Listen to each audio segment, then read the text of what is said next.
Assalamualaikum warahmatullahi wabarakatuh. Kali ini teman-teman, saya ingin memperlihatkan tanaman timun saya yang berusia 26 hari setelah tanam ya. Lebat sekali ya. Hari ini adalah jadwalnya penalian seharusnya nih. Soalnya banyak sulur-sulur air yang mulai keluar.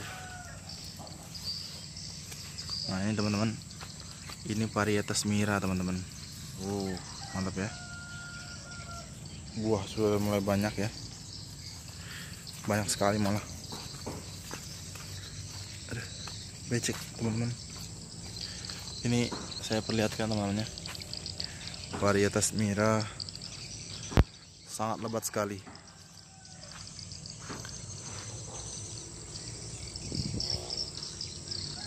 Padahal ini teman-teman, lahannya sudah 3 kali tanam ya.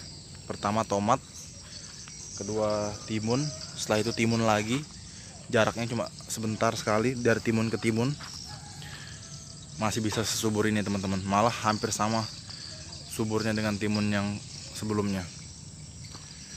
Luar biasa teman-teman ya. Ini tidak pakai mulsa teman-teman ya. Kita bisa lihat tidak pakai mulsa. Nah, kemarin ada mulsanya tapi saya lepas karena saya mau mencoba tanpa mulsa ya. Hasilnya bagus juga ya, ternyata sama saja. Malah menurut saya timun tanpa mulsa lebih baik ya, karena penyiramannya lebih mudah. Kalau pakai mulsa tanpa sistem pengairan yang baik agak susah ya penyiramannya, karena harus satu persatu disiram, harus basah. Sedangkan di sini tidak ada sungai ya.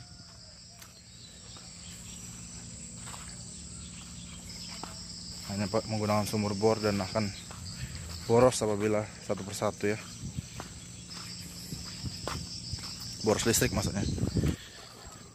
Nah ini teman-teman, alhamdulillah timun miranya menurut saya ini termasuk subur ya.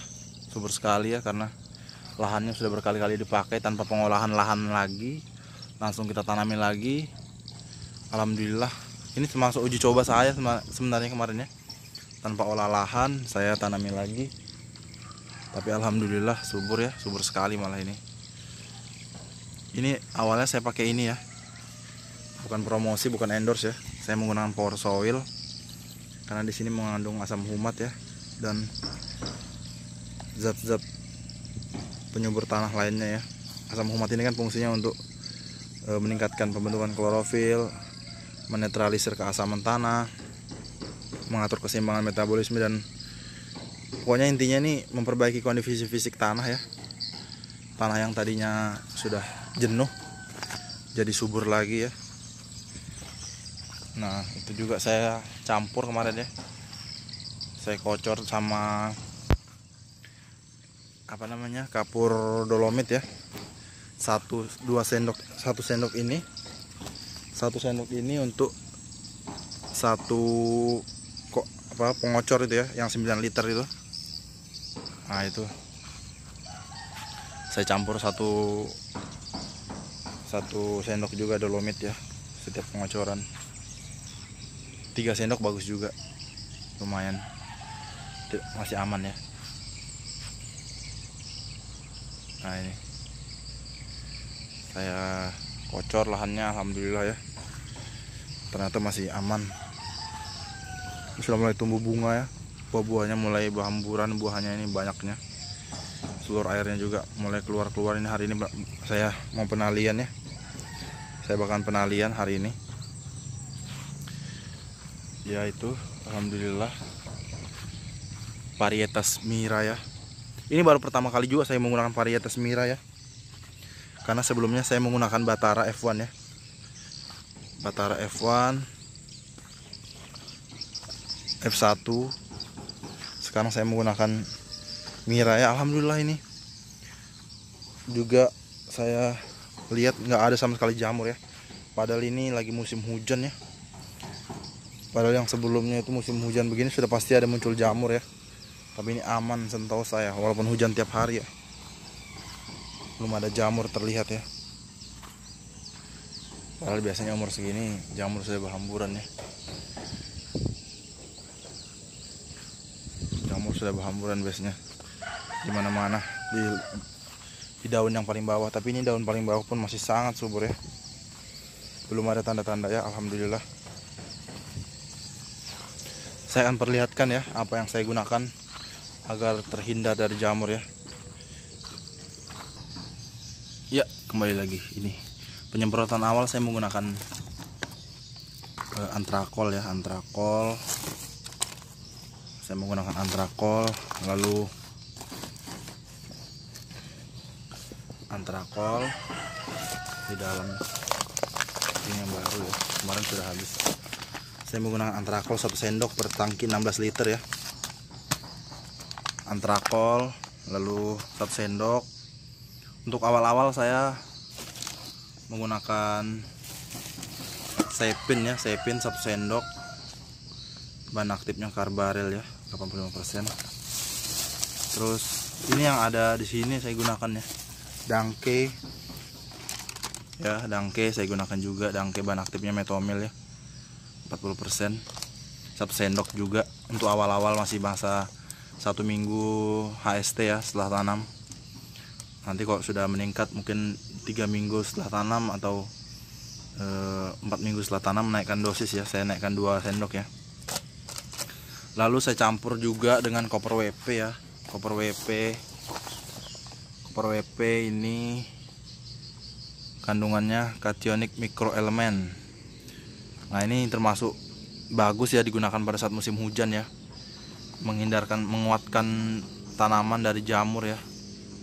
Resiko jamur itu ya, menurut saya ini juga yang menyebabkan tanaman saya tidak ada berjamur sampai sekarang ya. Belum berjamur sampai sekarang karena Copper WP ini. Dia jadi mengefektifkan fungsi dari fungisida menggunakan Copper WP ini tadi. Jadi fungisida itu lebih efektif penyampaiannya ke tanaman. Nah, itu Copper WP ini merupakan bahan yang mengandung partikel berukuran mikro yang dapat membentuk lapisan pelindung pada permukaan tanaman ya, untuk menghambat dan mengurangi penyebaran spora jamur dan bakteri patogen ya. Bagus menurut saya ini 2 sendok ya per tangki 16 liter. Jadi saya campur ini. Tapi di awal-awal saya menggunakan antrakol aja ya, antrakol sama ini, untuk ini sekali-sekali ya. Antrakol, Copper WP masing-masing 1 sendok. Terus Sepin. Kalau di awal saya belum menggunakan belum menggunakan antrakol ya, masih 1 minggu awal belum. Setelah mulai ada karat daun atau ada yang kita melihat ada karat daun di daun itu, baru saya mulai menggunakan ini ya. Mungkin sekitar 2 minggu setelah tanam lah saya baru menggunakan, baru saya campur semuanya ya. Nah, ini Copper WP, Dangke. Nah, ini saya gunakan ini. Tapi ini saya tidak pakai lagi ya, karena cukup Dangke aja. Sama aja bahannya, aktifnya bahan untuk ulat-ulatan. Terus saya gunakan, kadang saya antrakol saya rolling ya. Minggu ini pakai antrakol. Saya 5 hari sekali ya penyemprotannya. 5 hari sekali, tapi tergantung dari kok ada kemungkinan ada jamurnya, bisa 3 hari sekali, 4 hari sekali boleh. Saya rolling kadang, misalnya hari ini pakai pakai antrakol, hari penyemprotan berikutnya menggunakan ditan ya. Tapi ini sekarang dosisnya ini masing-masing 1 ya, 1 ini 2 ya. Copper WP nya saya pakai 2. Nah, di awal-awal juga pertumbuhan tanaman saya agak lambat ya. Saya menggunakan Vitaron SL ini juga termasuk berpengaruh menurut saya. Cukup bagus, sangat bagus malah, karena ini fungsinya untuk memulihkan kondisi sel-sel tanaman setelah terdampak serangan virus, fungi, bakteri, dan pengaruh cuaca buruk. Ini termasuk menurut saya sangat bagus ya, Vitaron SL ini untuk tanaman-tanaman yang kerdil atau keriting atau menguning. Nah, ini cukup bagus ini untuk menyuburkan kembali daun tanaman. Ini saya pakai ketika ada gejala seperti kerdil ya, mulai saya pakai. Tapi karena ini harganya lumayan ya, jadi saya hemat-hemat kadang. Ini saya menggunakannya setengah tutup ya, setengah tutup per tangki 16 liter ya. Oke, itu aja teman-teman, terima kasih. Oh iya, satu lagi ya, saya menggunakan perekat juga ya, apalagi ini musim hujan ya. Baik menggunakan perekat untuk agar apa yang kita aplikasikan tidak tidak sia-sia ya, terkena hujan. Oh ya, satu lagi ini juga ada, saya menggunakan yang namanya AMI Startop ya. Saya menggunakan AMI Startop satu tutup ya, sekitar 10 mili kayaknya satu tutup ini. Jadi ini saya gunakan, tapi AMI Startop ini saya gunakan ketika masa pembuahan ya, atau generatif ya, mulai sekarang lah, 20 hari setelah tanam mungkin sudah bisa. Pokoknya mulai berbunga boleh digunakan ini, kan ini termasuk ada JPT nya, ada termasuk perangsang pertumbuhan lah. Setelah itu kadang saya menggunakan juga ini untuk green atonik untuk pembungaan ya, untuk pembungaan, untuk daun, untuk harus ada makanan juga ya dari daunnya, untuk fotosintesis daunnya.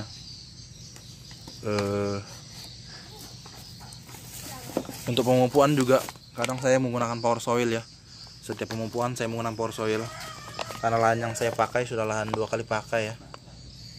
Jadi power soil ini termasuk saya utamakan ya, untuk karena setiap pemupukan saya pakai 1 sendok. Saya menggunakan karena mau irit ya, jadi 3 sendok ini per drum 200 liter ya, per drum 200 liter, 3 sendok setiap pemupukan saya gunakan. Tapi sekarang sudah mulai saya kurangi, saya selingi pemupukan ini pakai, pemupukan berikutnya tidak, pemupukan berikutnya pakai, pemupukan tidak, pemupukan berikutnya tidak. Mohon maaf ya teman-teman, saya agak nggak jelas ya suaranya nih ya. Kira-kira gitu aja teman-temannya. Oh iya, jangan lupa juga teman-temannya, kalsium juga perlu, bagus sekali-kali, boleh lah 2 minggu sekali boleh kalsium ya, untuk memperbaiki keasaman tanah ya, agar tidak terlalu asam. Kalau terlalu asam tanahnya bisa penyakit macam-macam nanti kena tanaman kita, apalagi tanaman timun ya, rentan sekali. Oke, itu aja tambahan tadi teman-teman. Semoga bermanfaat ya. Semangat buat petani-petani milenial maupun petani yang sudah senior. Semoga bermanfaat, semoga apa yang kita kerjakan berkah dan menjadi pahala juga buat kita. Terima kasih. Wassalamualaikum warahmatullahi wabarakatuh.